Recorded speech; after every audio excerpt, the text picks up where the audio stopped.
उठ चयो जत खे अलाह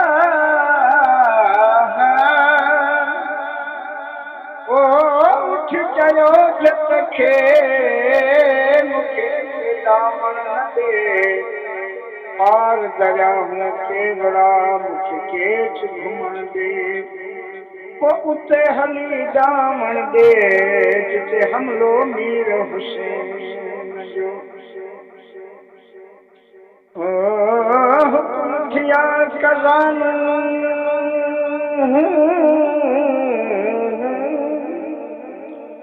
ओ हुकुम थिया कज़ान तूं वञ बस हुसैन जे वेढ़े हुसैन पुछिया कज़ानू तो तूं मीसी गुल कहिड़े कहिड़े कज़ा आख्या हुसैन नू तो मैं जहड़े नीवा तहड़े वो कल पोसे तदहीं जद घर विच थिसनी शहरे वो नंढड़ो बचड़ो ज़ैनुल आबिद वो वञे कैदी थियो कैद कूफियन आ कयो को तरस तन खे न पियो ओ नंढड़ो बचड़ो ज़ैनुल आबिद वो वञी कैदी थियो कैद कूफियन आ कयो को तरस तन खे न पियो ओ नंढड़ो बचड़ो ज़ैनुल आबिद ओ गलतो को आई ब्याकुल फसाला क्यों ज़ंजीरन आझड़ियो सिर हुसैन जो अदा अज सो वञे नेज़े चढ़ियो सिर हुसैन जो अदा अज सो वञे नेज़े चढ़ियो भार भाचा सबरुमन था जो खुशी अज घोट वियो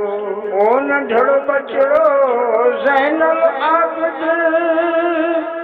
ओ वञे कैदी थियो कैद कूफियन आ कयो को तरस तन खे न पियो ओ नंढड़ो बचड़ो ज़ैनुल आबिद वो अज तक सुणे घोट कासिम जो त हो सरगस अदा सो त सरगस को न थियो है ओ चिते थी अलविदा सो त सरगस को न थियो है ओ चिते थी अलविदा भर भाचा सबरुमन था जो खुशी अज घोट वियो ओ नंढड़ो बचड़ो ज़ैनुल आबिद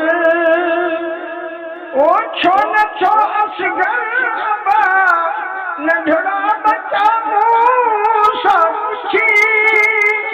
तीर वियो तोखे लॻी तॾहिं पियो लाल लुछी ऐं तीर जो तो खे लगी तॾहिं पियो लाल लुछी कई जगह दुश्मन अतो सां तीर जंहिं तोखे